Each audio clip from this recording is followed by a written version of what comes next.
Pobreza. Ya desde 1987 se estaba realizando en algunas partes del mundo. Esta fecha sirve, bueno, para la evaluación de las naciones respecto a los avances en este sentido. Vamos a presentarla, ya lo hicimos antes de ir a la pausa. Está con nosotros Gabriela Ramírez, la defensora del pueblo. ¿Cómo está, defensora? Gracias, Luis, por la invitación. Y bueno, es un día muy importante. Venezuela tiene mucho que mostrar en esta materia.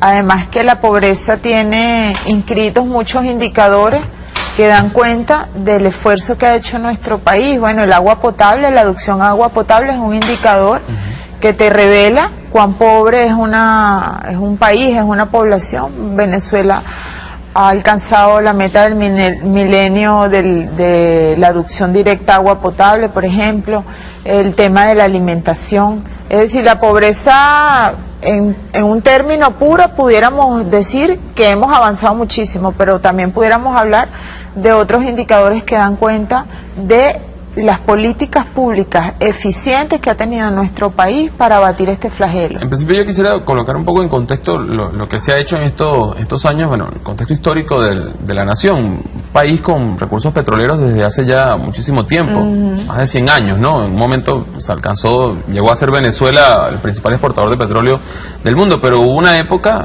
conocida como el periodo de la Cuarta República, donde se incrementó de una manera pareciera irracional el tema de la pobreza. Comentar un poco eso, ¿no? ¿De dónde viene? ¿Cómo llegamos los venezolanos a 1999 con la llegada del presidente Hugo Chávez en las condiciones de pobreza que llegamos?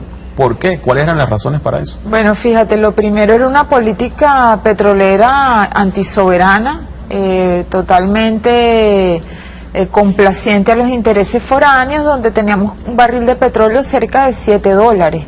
El presidente Chávez fue muy criticado cuando hizo una gira por todo el Medio Oriente para generar alianzas, para fortalecer el precio del barril. Hay que recordar que en el pasado Venezuela, siempre dentro de la OPEP, era el país detractor de generar un precio justo del barril de petróleo por los gobernantes que teníamos, que negociaban el precio en función, bueno, fundamentalmente los Estados Unidos, de ser un proveedor seguro de energía de los Estados Unidos. El presidente Chávez logró colocar un precio justo del petróleo, que finalmente es un recurso no renovable, darle una garantía a nuestro pueblo. Nosotros hoy tenemos un precio que debe fluctuar por ese orden que tenemos, y ese precio del barril de petróleo ha permitido, además, a través de una política de redistribución de la riqueza, generar una mayor bienestar en nuestro país, a través, bueno, de políticas alimentarias, a través de políticas de abatimiento de la desigualdad. Fíjate que es muy importante, Luis, hablar de la lógica de los países capitalistas. Por ejemplo, en Europa en el último año, donde se ha empobrecido de manera tan terrible la población, tú ves el aumento de la indigencia, tú ves el aumento del desempleo, 60% de desempleo, por ejemplo, en jóvenes en España, y no es por referirme a España, es por referirme a una lógica neoliberal. Bueno, en ese tiempo, donde ha aumentado tanto la pobreza, han aumentado sorprendentemente los más ricos, se han hecho muchísimo más ricos, los millonarios se han hecho más millonarios. En los últimos 20 años, el 1% de la población, que es la población adinerada, millonaria, ha aumentado en 60% su caudal de riqueza, mientras que 300 millones de pobres son mucho más pobres. Entonces, Venezuela ha navegado o ha remado a contracorriente cuando ha hecho exactamente lo contrario, ha reducido la brecha entre ricos y pobres, y es uno de los aspectos más interesantes. Pues nosotros pudiéramos hablar de indicadores a nivel general. Hay países que hablan de riqueza, y cuando tú metes la lupa en la riqueza, es que los ricos de esos países son muchísimo más ricos. Entonces se asume como que esa riqueza es una riqueza distribuida entre todas las personas de ese país. No se considera que el país es rico porque tiene tantas familias millonarias. En Venezuela eso no ocurre. En Venezuela lo que está ocurriendo es efectivamente una redistribución de la riqueza entre el pueblo. Esa redistribución ha ido en perjuicio de quienes han tenido, quienes han, digamos, construido grandes capitales en el país, porque es una de las cosas que de manera sostenible se ha señalado en contra del gobierno en los últimos años, que es que se favorece a un sector pero se tiende a perjudicar a otro, y en este caso los que más tienen. Absolutamente, fíjate que una de las cuestiones que ha pasado en nuestro país es una cuestión, como decía Martí, si los pícaros supieran lo beneficioso que es ser bueno, serían buenos por picardía. Cuando tú tienes una sociedad con capacidad de consumo, no estimulas la rueda económica de un país, una población que puede adquirir alimentos, una población que puede adquirir viviendas, que tiene acceso a los servicios públicos que en nuestro país están subsidiados. Quiero referirme a la electricidad, quiero referirme al agua. En otros países donde la lógica neoliberal es la imperante, el que no tenga para pagar el agua se tiene que morir de sed. Acá en nuestro país el agua ya es considerado un derecho humano. En las Naciones Unidas el agua es considerado un derecho humano, por ejemplo, y por eso nosotros hemos obtenido esa meta del milenio. Ayer el presidente Nicolás Maduro celebraba el Día Mundial de la Alimentación, con un reconocimiento por parte de la FAO, es más, un premio, imagínate, para que la FAO en medio de una crisis alimentaria mundial le dio un premio a nuestro país por haber abatido el hambre. Ese es el primer objetivo del milenio, porque bueno, es el derecho a la vida. Y entender y comprender que mientras el pueblo tenga acceso a un salario digno, que nosotros seguimos teniendo un lugar destacado dentro de la región en cuanto al salario mínimo. Bueno, un pueblo educado es una garantía para la clase productiva, para la clase empresarial, siempre y cuando esta clase empresarial prevalezca dentro de la idea de servirle al país como empresario sano, como empresario comprometido con el desarrollo de la nación. Es decir, que la riqueza del pueblo y la mejor redistribución del dinero entre todos y todas favorece al país y favorece a la clase empresaria también, naturalmente. Esas políticas sociales que ha implementado, que el gobierno revolucionario en su momento con el presidente Chávez, le ha dado continuidad al presidente Nicolás Maduro, digamos, cumplieron ya etapas, hay fases temporales sobre las cuales ahora tiene que avanzarse en otra. ¿Por qué se lo digo? Porque bueno, hay también quienes señalan que no todos los beneficios que otorga el Estado venezolano deben ser permanentes. Es decir, por ejemplo, está el caso de las mujeres, que algunas en situación de pobreza extrema el Estado les ha colocado un ingreso, pero el presidente Chávez también lo decía en su momento, la idea es que ellas puedan avanzar y puedan generar recursos sostenibles. ¿Hay políticas sociales que deben mantenerse o hay unas que deben ser sustituidas por otras? Ahí fíjate, eso es tanto en la política como en la legislación. Cuando tú haces una ley que es discriminatoria positiva, aunque parece que la discriminación fuera contraria a la palabra positiva, pero nosotros en legislación hablamos de discriminación positiva, cuando tú artificialmente generas una situación para generar un salto cualitativo. Cuando tú corriges esa desviación social, ¿verdad?, ya tú puedes recoger la política, puedes recoger la ley, porque la persona tiene acceso a los recursos a través de un fortalecimiento de la economía, a través de una lógica, bueno, de que ya adquirió una profesión. Aquí, por ejemplo, la misión Vuelvan Caras era una misión de naturaleza socioproductiva, donde durante el lapso de un año se le daba una beca a la persona para que aprendiera un oficio y finalmente un crédito para que pudiera arrancar una empresa. Es un ejemplo perfecto de lo que tú dices. Es una política temporal, igual que la ley, por ejemplo, de la mujer. Nosotros esperaríamos que la ley de la mujer sea una ley que en el tiempo se extinga, porque tengamos una sociedad absolutamente respetuosa de las diferencias y donde no exista violencia de género. Son medidas que tienen un carácter positivo temporal para generar ese balance, pero por ejemplo en el coeficiente de Gini, te tengo que decir que nosotros hemos ido avanzando. Uno es lo peor, nosotros hemos ido bajando, entonces se mide 0,47, por ejemplo, cuando arrancamos, ya vamos por 0,30 y pico, es decir, nos vamos acercando a cero cuando tengamos una sociedad de iguales, cuando tengamos una sociedad perfectamente integrada, donde todos estemos en igualdad de condiciones frente al consumo, frente a la educación, porque la educación es otro indicador de la pobreza. Un pueblo educado es un pueblo que está abatiendo la pobreza, y eso ha sido otra política también en el abatimiento de la pobreza dentro de nuestro país. Esa es la realidad de toda Latinoamérica, la realidad de Venezuela en términos de reducir esa brecha entre los más ricos y los más pobres. ¿Es la realidad general o Venezuela, digamos, destaca? Venezuela realmente tiene un papel vanguardista. ¿Por qué? Bueno, primero porque Venezuela es la primera que acude a la instauración de una Carta de Derechos, que fue nuestra Constitución, en la Constituyente, donde lo primero que se hace es ser muy taxativo. Yo recuerdo que en la oportunidad se criticaba que esa Constitución era reglamentaria, pero eso es lo que ha permitido ir al cumplimiento de los derechos que garantiza la Constitución. Después vino Ecuador, después vino Bolivia, después hubo golpes de estados en países que trataron de cambiar su Carta de Derechos. Es muy importante la Constitución. Fíjate que en España, y no lo digo porque sea España, lo digo por la lógica neoliberal que ha prevalecido en Europa, en España la Constitución se cambió en un verano. Tú sabes que en verano pues allá la gente se recoge porque las temperaturas son muy extremas, y se cambió, por una conversación entre los 3 líderes más importantes europeos, y se estableció en todas las constituciones de esa Comunidad Económica Europea que no podía haber desbalance presupuestario sin consultar con los pueblos. Esto implicó reducción en el tema del empleo, reducción en las pensiones de las personas de mayor edad. Bueno, nosotros hemos visto con mucha tristeza, porque donde ocurre una injusticia uno tiene que sentirse afectado, porque es la humanidad. Esas marchas de ancianos, esas marchas de personas de la tercera edad que han perdido sus beneficios, y era porque la Constitución, se puede reformar así, entre 3, 4 personas que estén mirando la economía al servicio del capital y no la economía al servicio de la humanidad.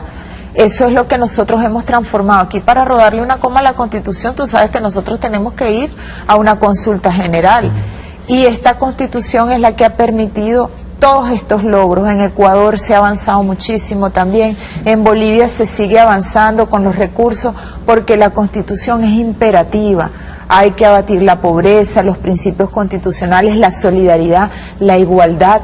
La igualdad, cuando tú hablas de un principio constitucional que es igualdad, tú tienes tu jurisprudencia, tu política pública, todo tiene que ir empujando hacia la reducción de esa brecha, que en la lógica neoliberal es: mientras más pobres son los pobres, más ricos son los ricos. Por supuesto, ojalá los ricos fueran todos, sería maravilloso, ¿no? Pero los ricos es un 1% y los pobres es, la gran mayoría, el 90%. ¿Cómo entienden los representantes del Estado venezolano o cómo interpretan eso de igualdad que establece nuestra Constitución? Porque es que algunos dicen, es que todos quieren que todos seamos igual de pobres, por ejemplo.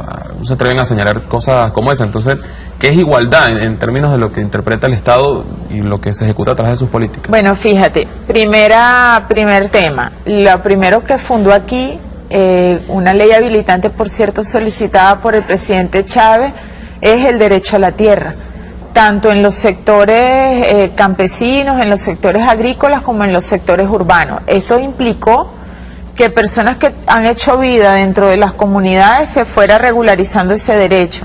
Entonces, ¿cómo vamos a decir o cómo se pudiera pensar que estamos retrocediendo, que estamos empobreciendo, si tú le estás dando a la gente una vivienda, si tú le estás dando a la gente el derecho a cultivar el espacio donde vive, donde se desenvuelve, a disponer de lo que necesita para su alimento, para su sustento, para su familia, para su comunidad? Cuando tú reduces, por ejemplo, o le das acceso a salud pública. Nosotros aquí teníamos, por ejemplo, el estado Carabobo, donde la salud estaba totalmente, ya en manos privadas. Aquí se reinstaló una red de salud pública. Eso también es un indicador de pobreza, el acceso directo a la salud. Por ejemplo, cuando tú hablas de mejorar el ingreso per cápita, cuando tú mejoras el sueldo y tienes uno de los primeros sueldos mínimos dentro de la región, es decir, que Venezuela no ha emparejado para abajo como se ha querido hacer ver. Mucha gente ha salido de la pobreza, e inclusive fíjate que eso de alguna forma ha afectado en algunos sectores la identificación con un proyecto socialista, porque se ha hecho creer que cuando la gente sale de la pobreza, entonces ya no debería estar identificada con un proyecto socialista. No, si ese proyecto es precisamente el que ha hecho que algunas personas que antes no tenían profesión, que antes no tenían una carrera porque no había tenido una oportunidad ante la universidad, y hoy sea un profesional, esa oportunidad se la dio esta política pública, como la de un mejor salario, como la de una vivienda digna, que era impensable en el pasado. Defensora, en términos ya de la cifra, oficialmente, ¿en cuánto se ha logrado reducir la pobreza de nuestro país en los últimos años, en términos porcentuales y en términos también de cantidad de personas que han logrado salir de esta situación? Nosotros hemos sido reconocidos, el país, en poquísimo tiempo. Pareciera que deberíamos haber llegado más lejos. Pero fíjate, aquí cuando llegó el presidente Chávez, la pobreza estaba rozando un techo del 50%, casi 46%. A la fecha se ha ido avanzando hasta 24%. Y por eso es que se preservan algunas políticas, y eso es lo que hay que hacer mención. En este caso estamos hablando de la pobreza general. En la pobreza extrema estamos hablando de que estamos cercanos al 20%. Pobreza extrema es que no comen las 3 comidas diarias. Bueno, esa cifra que estaba en 2 dígitos, preocupantemente ha sido reducida a 1 dígito, pero el punto, cuando se habla de amor mayor, cuando se habla de madres, hijos del barrio, mejor dicho, madres del barrio, son, digamos, planes de gobierno para romper ese lecho de roca, para llegar y penetrar los estratos que por sus características de exclusión están más apartados de acceder a una política, porque no están integrados en un sistema formal educativo, porque hay muchachos adolescentes que no están estudiando o no han ido al colegio o al liceo. Bueno, la instrucción ha sido, ir por esas personas donde estén, donde quiera que se encuentren, y alcanzarlas con estas misiones. Entonces, ese dígito es lo que se está trabajando ahora, para desaparecerlo. En otros países se pudiera decir, ya logramos la meta. No, en nuestro país ese pequeñito porcentaje es prioritario dentro de la política pública. ¿Hacia dónde se debe avanzar? Es decir, en función de lo que ya se ha hecho, si habría que hacer una evaluación tal vez de limitantes o errores cometidos, ¿qué cosas habría que corregir para poder avanzar y hacia dónde? ¿Sobre la base de qué objetivos? Fíjate, Luis, ahora mismo, como tú lo sabes y lo ha estado denunciando el presidente Maduro, Venezuela es objeto ahorita de una terrible guerra económica, por distintas vías. Como tú lo sabes, nosotros somos un país, nuestra principal fuente de riqueza es el petróleo, somos un país especializado en este rubro, no producimos todos los alimentos que consumimos, muchos los tenemos que adquirir en otros países, y tenemos una clase empresaria que, lamentablemente no ha comprendido el objetivo de lo que es el proyecto que nos legó el presidente Chávez, que es la igualdad, que es la redistribución de la riqueza, y le hacen el juego a esta guerra económica.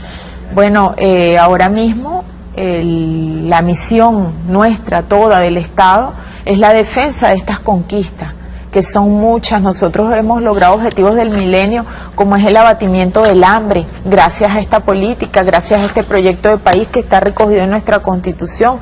Nosotros hemos logrado la adopción directa a agua potable, nosotros tenemos una red primaria de atención en salud, nosotros somos el país del mundo uno de los primeros países del mundo con matrícula universitaria bruta, es decir, gente de todas las edades estudiando, sacando una carrera. Nosotros somos un país que hemos logrado muchas cosas, y para nosotros seguir avanzando, nosotros tenemos que hacerle frente a esta guerra económica. Ya el pueblo tiene en sus manos la solicitud de ley habilitante para la defensa. ¿Qué es la ley habilitante?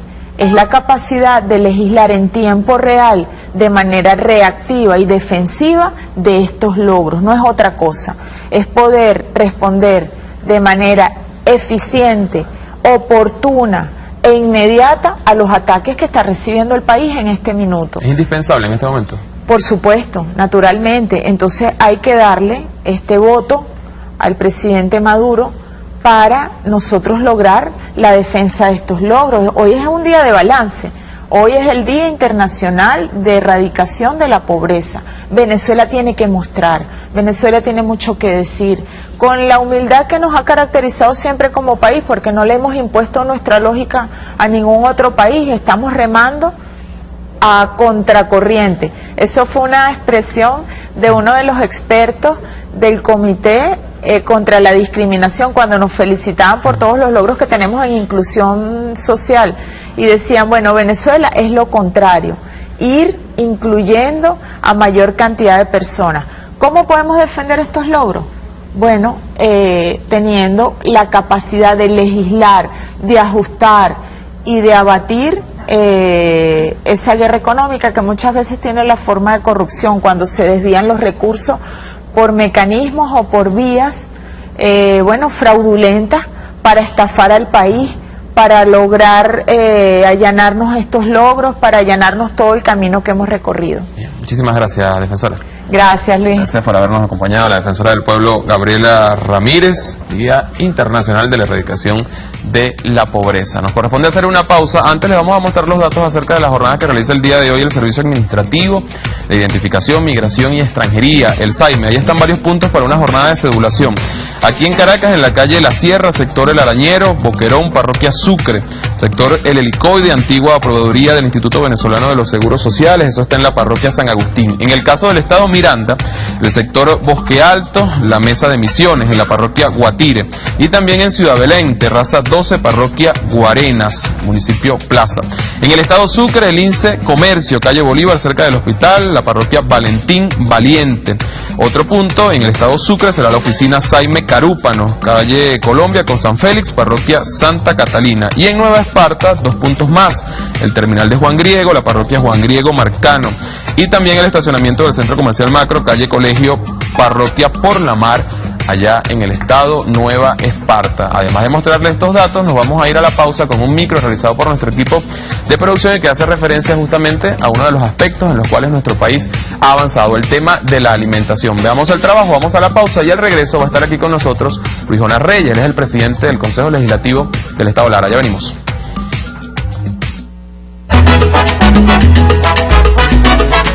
Una gestión honesta, justa, con sentido social.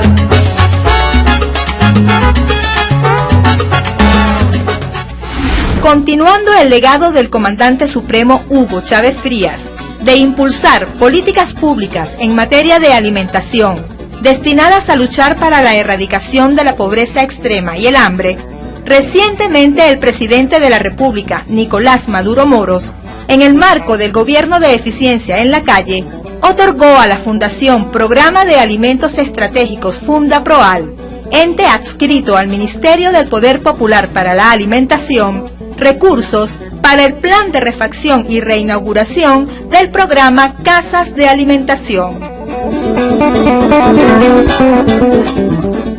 Solamente en el Distrito Capital, este plan abarcará a 111 casas, entre más de 300 hogares caraqueños que actualmente se prestan para esta labor social.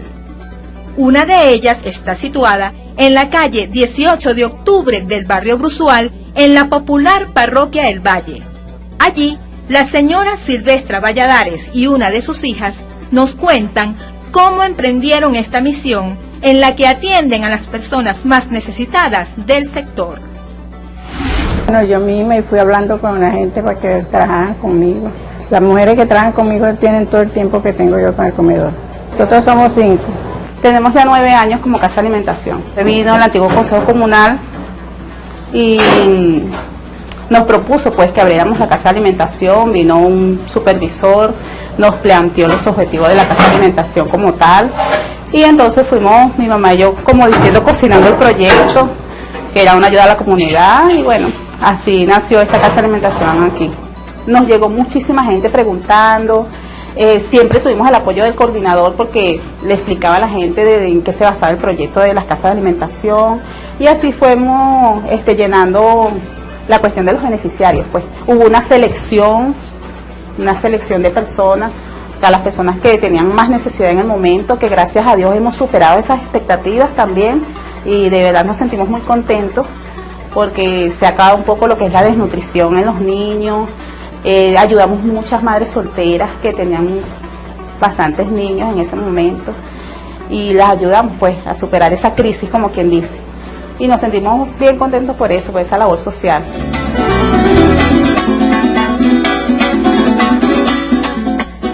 Es así como Silvestra, Janet y 3 elaboradoras más desde muy temprano inician esta gran faena para alimentar a más de 108 personas de escasos recursos.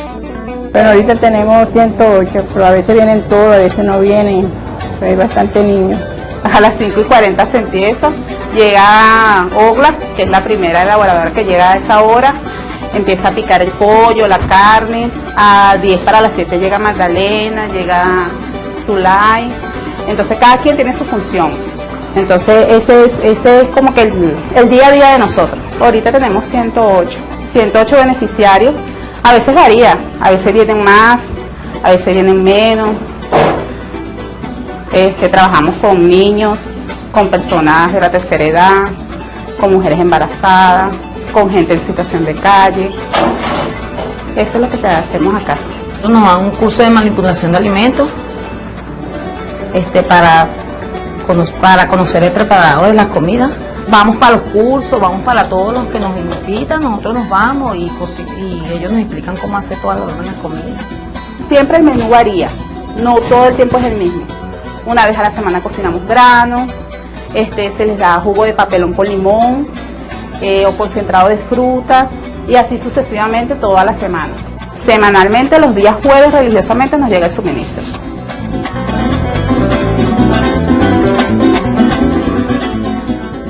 Siempre va a haber un cupo para quien lo necesite. Que fue una misión que nos dejó nuestro comandante supremo. Y bueno, seguimos adelante. Porque uno ayuda a ser la gente más necesitada, porque hay mucha gente que no tienen para comerse su buen plato de comida y nosotros se los damos. Gracias a nuestro presidente, estamos luchando. Es un sueño hecho realidad y para adelante con nuestro presidente. Ya Chávez nos puso y ahora continúa con Maduro.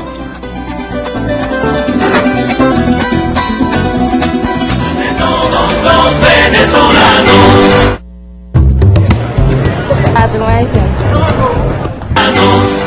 Muchísimas gracias por continuar con nosotros. Antes de ir a la pausa les dijimos que vamos a estar acompañados de Luis Jonás Reyes. Aquí está con nosotros, él es el presidente del Consejo Legislativo del Estado Lara. Hemos querido invitarlo a propósito de una serie de denuncias que ha estado presentando en contra del gobernador de esta entidad, Henry Falcón, por el uso indebido de algunos recursos, pero dejemos que sea el presidente, el diputado, que nos explique mayores detalles. Buenos días, ¿cómo está? Buenos días, licenciado, y agradecer la oportunidad que nos dan para que el pueblo venezolano conozca de la realidad política del Estado Lara. Hemos visto en algunos medios de comunicación regionales denuncias concretas que usted ha presentado por el uso incluso de nóminas de parte de la gobernación para financiar grupos políticos. Usted tiene los detalles, ¿no? Claro, mira, en este contexto de la lucha contra la corrupción que ha encabezado nuestro presidente Nicolás Maduro, nosotros desde el Parlamento Regional hemos venido realizando un conjunto de denuncias con respecto al Ejecutivo Estatal.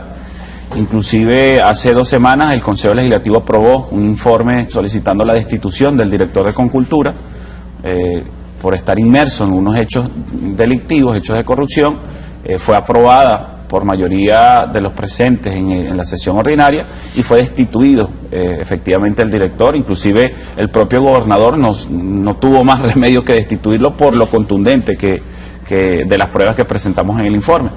Pero bueno, en función a eso hemos ahondado más sobre las nóminas de la gobernación y queremos decir con mucha responsabilidad que la gobernación está financiando de manera directa a la Mesa de la Unidad en el Estado Lara. Más de 70 dirigentes, inclusive candidatos que aspiran a concejales en las próximas elecciones del 8 de diciembre, se encuentran cobrando sin hacer ningún tipo de trabajo, simplemente la activación político-partidista por parte del Ejecutivo Estatal, en una nómina que recibimos por casualidad de una corporación que se llama Corporación de Desarrollo Endógeno y Economía Social.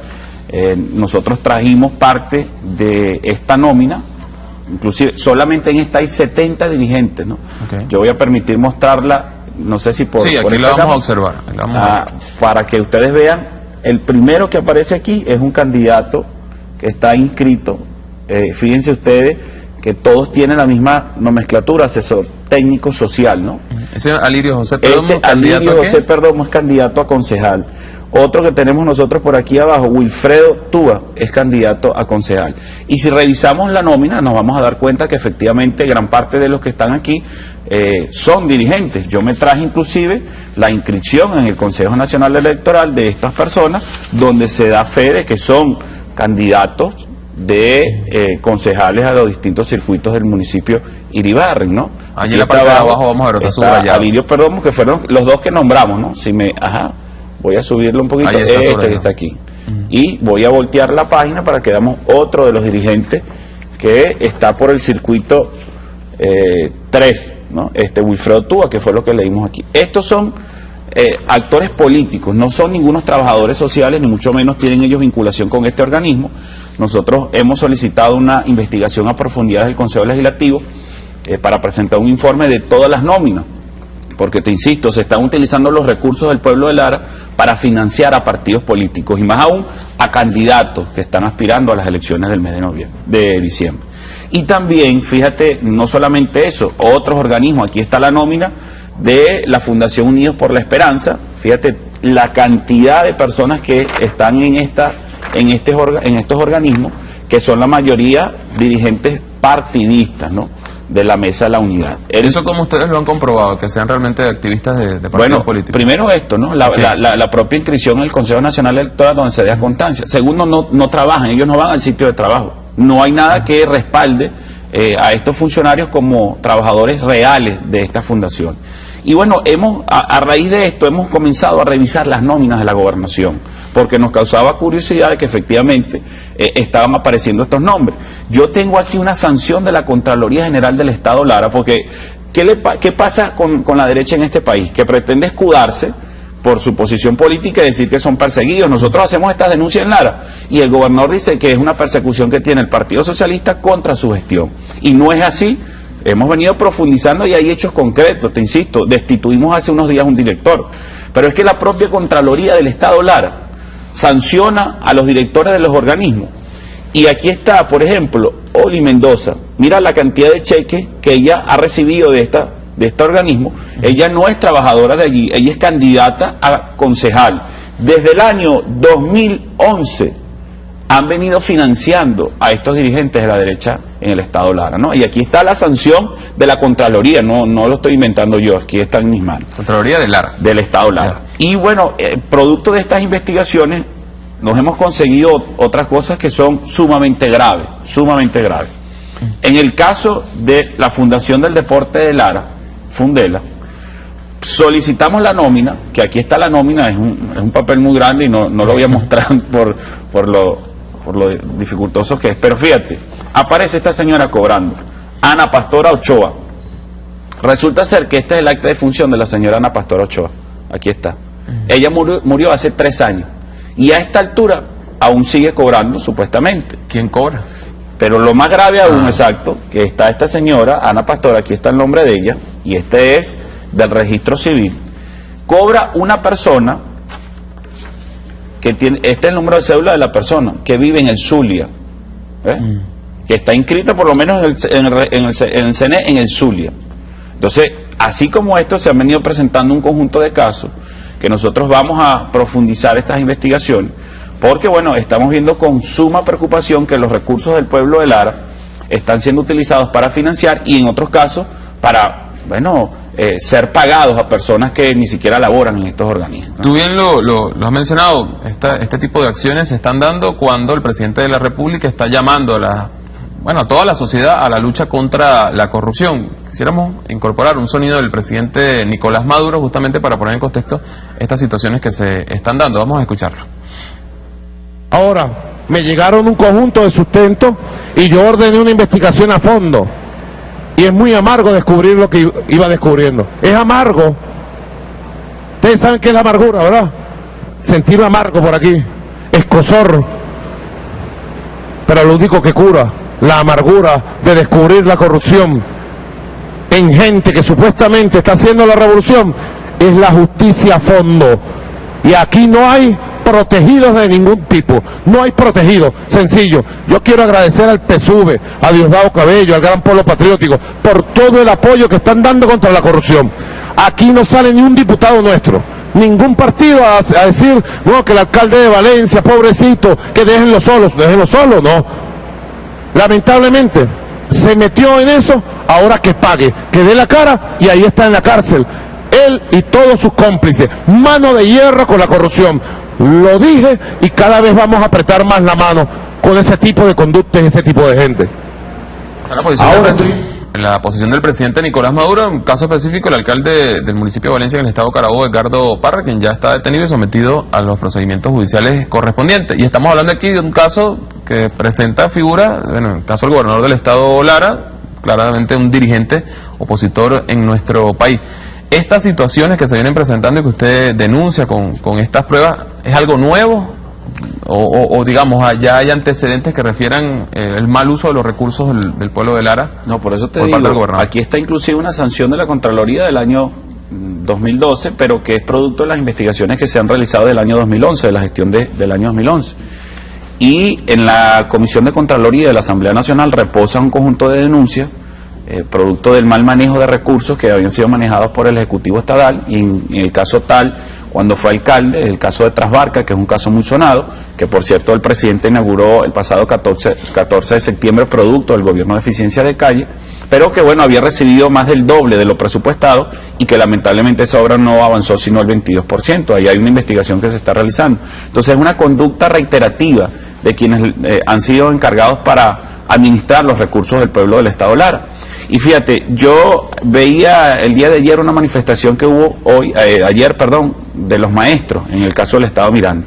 Parece que es la conducta muy similar entre estos gobernadores de oposición que se han dedicado más a utilizar los recursos para financiar sus aspiraciones políticas, para financiar partidos políticos y no para atender al pueblo en sí. Los educadores de Lara cobraron los aguinaldos del año pasado en enero y este año van orientados a la misma realidad. ¿Y por qué ocurre esto? Luis, me permito mostrar aquí un decreto firmado por el gobernador del estado, porque además ellos siempre achacan su incapacidad en otros, no asumen su responsabilidad. Se dice que el gobierno nacional no le envía los recursos. Bueno, resulta ser que el gobierno de Miranda y el gobierno de Lara son dos de los estados que más recursos han recibido en los últimos 6 años. En el caso de Lara supera los 13.000 millones de bolívares, 13 billones de bolívares de los viejos. Pero el gobernador hace un recorte presupuestario, este es un decreto del mes de abril, donde le quita a 18 organismos del estado Lara, la partida 401, que es la partida con que se paga el personal, le reduce el presupuesto. ¿Eso con qué fin? Gastar la plata seguramente en la campaña electoral que se avecina en diciembre y comenzar a no cumplir con las reivindicaciones de los trabajadores y a achacarle eso al gobierno nacional. Entonces nosotros desde esta trinchera también denunciamos que los trabajadores y trabajadoras del estado Lara corren peligro, no tanto su estabilidad, sino el pago oportuno de los aguinaldos, del fideicomiso e inclusive de su sueldo, porque el gobernador le quitó los recursos a 18 organismos, de manera irresponsable, bajo ningún argumento. Entonces esto también hay que denunciarlo. Y fíjate lo que hace pocos días estuvo el candidato derrotado de la derecha, Capriles Radosky en Lara. Bueno, aquí está, este es el original. Esto fue impreso en la gobernación y nos lo hicieron llegar. Toda esta información nos las hacen llegar los trabajadores, porque están cansados de los hechos de corrupción, las presiones a las que son sometidos permanentemente por no vincularse políticamente con esos factores. Aquí está la responsabilidad. Fíjate cómo ellos utilizan los recursos del Estado y las instituciones y le asignaron responsabilidad a cada instituto. O sea, llevan trabajadores a las marchas del candidato derrotado Capriles y del traidor de Falcón. Aquí está asignado. A la comisión de tal lado le tocaba el municipio Jiménez y el municipio Palavecino. Al Instituto Autónomo de la Biblioteca Pío Tamayo le tocaba el municipio Jiménez y Palavecino. Y aquí están cada uno de los organismos. Okay. Esto nos los entregan los mismos trabajadores. Esto está ocurriendo en Lara. Diputado, las fuerzas revolucionarias que apoyan el proceso de transformación del país han sido gobierno en el estado Lara y todavía tienen representación en muchas de las alcaldías. En todas, las 9 alcaldías están en manos de la revolución. Ok. Esta práctica que ustedes señalan en el actual gobernador Henry Falcón, en algún momento ha sido, digamos, una conducta también de las fuerzas revolucionarias. Es decir, ¿tiene moral las fuerzas revolucionarias para señalar este tipo de cosas? Claro que tenemos moral. Nosotros fuimos gobierno estatal durante 8 años.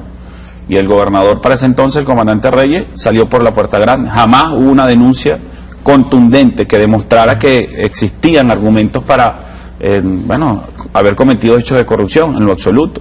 Y los 9 alcaldes, la mayoría de ellos está aspirando a la reelección producto de su gestión, de su capacidad, de su transparencia, ¿no? Nosotros tenemos total moral para exigir a los dirigentes de la oposición larense, bueno, que asuman el manejo de los recursos, de las finanzas del Estado, de manera transparente y pública. Por eso te decía que ojalá no se convierta nuevamente en esa excusa de que son perseguidos políticos. No, aquí hay hechos contundentes. Ha habido denuncias respaldadas y nosotros esperamos, y yo escuchaba allí el presidente Nicolás Maduro, que estos hechos de corrupción, bueno, sean también tomados en cuenta y puede aplicarse sobre estas personas todo el peso de la ley. En el Consejo Legislativo hay denuncias que estén siendo investigadas contra a otros funcionarios que en este caso puedan estar representando, ser partícipes de las fuerzas revolucionarias.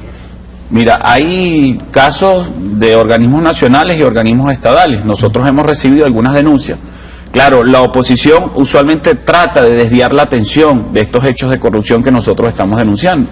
Y de manera irresponsable acuden a los organismos jurisdiccionales para, bueno, tapar lo que nosotros hemos venido trabajando. Pero en todo caso, lo ha dicho el presidente, si hay argumentos que demuestren que algún funcionario nuestro, es decir, de la Fuerza Revolucionaria, está inmerso en hechos de corrupción, nosotros vamos a solicitar las mismas sanciones. En el Parlamento hay investigaciones con relación a algunos funcionarios, al manejo de algunas obras o ejecución de proyectos y programas que han tardado, que eso inclusive puede considerarse como corrupción, y nosotros estamos también investigando y vamos a pronunciarnos al respecto. Sobre este tema que estamos conversando, el tema del combate a la corrupción y a las prácticas irregulares de algunos funcionarios públicos, en función de esto le vamos a presentar el siguiente trabajo en otro caso, aquí en el área metropolitana de Caracas. Lo preparó el compañero Ronald Muñoz y hace referencia al manejo de los recursos en la Alcaldía Mayor. Vamos a ver el trabajo y seguimos conversando acerca del tema.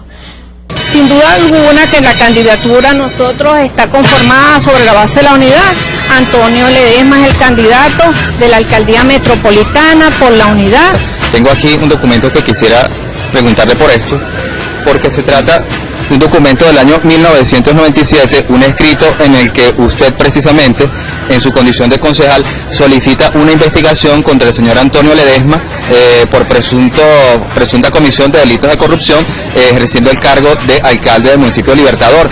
¿No es contradictorio que primero justicia que ustedes apoyen a un candidato, un alcalde metropolitano que ustedes mismos denunciaron en el pasado por hechos de corrupción? Bueno, primeramente tengo que ver el documento, me está diciendo un escrito. Aquí está, aquí dice, que yo ya aquí lo tiene, aquí dice su nombre, Dinora Figuera. Tengo que ver, en principio te quiero decir una cosa, aquí tengo que leer completo el documento en lo referente a ver qué es lo que está saliendo. No, aquí está hablando de una presunta compra de 5 camionetas Toyota y Luz. Y una nómina paralela o algo así, usted solicita que se investigue. Bueno, aquí aparece Xiomara Lucena y aparece Dinora Figuera. Causa R, se hicieron las investigaciones. Me imagino en este momento que las declaraciones no fueron pertinentes, toda vez que hasta este momento es un hecho público notorio. Antonio Ledesma no ha sido en ese sentido ni llamado por la Fiscalía General de la República ni la Contraloría General de la República. De todos modos, ¿por qué lo anunció en esa época? De todos modos, cualquier acción que nosotros hayamos solicitado, sin duda alguna, obedece a mi función como concejal. De cualquier manera, Ledesma, el alcalde Antonio Ledesma, nosotros circunstancialmente fuimos adversarios políticos, y lo puedo decir. Denunciaron por corrupción. Lo puedo decir, por favor. No, tú me estás preguntando a mí, déjame que yo te conteste.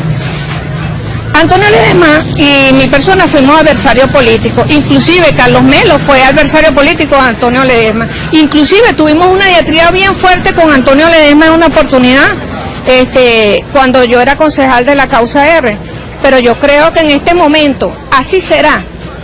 Las acciones que ha tenido el oficialismo, que nos ha replegado a una serie de acciones y de hombres y mujeres democráticos en una sola lucha. Estamos hablando de presuntos hechos de corrupción. De presuntos hechos de corrupción. Usted misma lo denunció. Tú me estás hablando de presuntos hechos de corrupción o de sobreprecio. Nosotros hemos podido coincidir en los términos de que políticamente en este momento los grandes esfuerzos que podemos hacer por la democracia es mantener y estar unidos a propósito de la claras y multiplicantes acciones de violación de los derechos humanos que nos tiene sometido Nicolás Maduro y todos hechos. Cualquier cosa para salir de este gobierno. Yo te puedo... No. Aquí ha habido referencias históricas fundamentales, por ejemplo Allende, pues una coalición de todo. De izquierda, ustedes son de izquierda. Yo soy una mujer de centro izquierda. Y Primero Justicia. También somos unas personas centrohumanistas y de centro izquierda. Y en ese sentido, manipulación alguna no ha tenido. Ahí escuchábamos, las declaraciones de la diputada del partido Primero Justicia. Antes militaba en la causa R durante muchos años, ahora militante, dirigente del Partido Primero Justicia, la diputada nacional Dinora Figuera, y ahí están, algunos elementos que fueron parte del debate que se está dando en todo el país, que no distingue entre representantes de las más distintas corrientes o fuerzas políticas del país. Lo cierto es que es un debate sobre el cual se ha abocado la sociedad, el tema de la corrupción. Luis Jonás Reyes, ya estamos en la parte final, pero algunos comentarios sobre todos estos elementos y lo que está pasando en el país y cómo esto ayuda a la política nacional, el tema de afrontar públicamente el combate a la corrupción. Sí, fíjate, yo viendo ese video, en Lara pasa igual. Los que hoy son candidatos de Henry Falcón al Consejo Municipal, lo denunciaron a él en el año 2005, 2006, 2007, mientras él estaba en las filas de la Revolución. Inclusive las investigaciones que está realizando la Comisión de Contraloría con relación al Trasbarca, al Triángulo del Este y a la venta de unos terrenos que eran donde se realizaba la feria de Barquisimeto, que las privatizaron, lo hicieron los que en ese momento adversaban, o siempre han adversado el proyecto político, pero como Henry estaba en la fila de la Revolución, lo señalaron. Esas investigaciones están ahí, no producto de las denuncias que ha hecho el PSUV precisamente, sino ellos mismos. Ojalá ellos hoy acudan también a la Fiscalía y soliciten que se pronuncie al respecto con relación a las denuncias que hicieron en ese momento, pues no puede haber doble moral, porque ahora Falcón está en la oposición, entonces pretenden tapar o desconocer estos hechos. Entonces, nosotros vamos a continuar esta lucha, Luis, así lo decimos. Ha sido el gobierno más corrupto e ineficiente que ha pasado por el Estado Lara, el gobierno del gobernador traidor Henry Falcón, y nosotros hemos sido críticos. Por cierto, yo te traía una información, nos ha negado 2 créditos adicionales del Consejo Legislativo. No podemos pagarle los aguinaldos a los trabajadores porque trata de asfixiar el Parlamento, porque hemos sido objetivos al momento de realizar estas investigaciones. En todo caso, nosotros vamos a continuar, vamos a mantener nuestra postura firme y vamos a continuar acompañando el llamado que ha hecho el presidente Nicolás Maduro a luchar frontalmente contra la corrupción. Muchísimas gracias, diputado. A ustedes, gracias. Diputado Luis Jonás Reyes, presidente del Consejo Legislativo del Estado Lara. Vamos a avanzar, cerramos aquí la parte de entrevistas, avanzamos, toda Venezuela tiene para compartir con ustedes mucho más. Ya está preparada la señorita Dair Ral desde la pantalla, nos tiene más información. Dair, adelante. Claro que sí, como dice Luis José, desde mi puesto de batalla en esta oportunidad, esta hora de la mañana, adelantarles, Luis José, y a los televidentes venezolanos de televisión, que en la próxima parte vamos a estar conversando con Francisco Torrealba, el presidente del Instituto de Ferrocarriles del Estado. Arriba, está de aniversario, a su 7º aniversario arriba, movilizando a los habitantes desde Valles del Tuy hasta la ciudad capital a través del sistema ferroviario Ezequiel Zamora. Hay proyectos, por supuesto, que están en ejecución en este momento, y de eso nos va a comentar Francisco Torrealba luego de la pausa. Si ustedes quieren participar, lo pueden hacer a través de @BTV Canal 8 y también nuestra cuenta, que es @todavenezuelabtv, a su completa disposición para que envíen sus comentarios, sugerencias e inquietudes con respecto al tema que estaremos revisando luego de la pausa.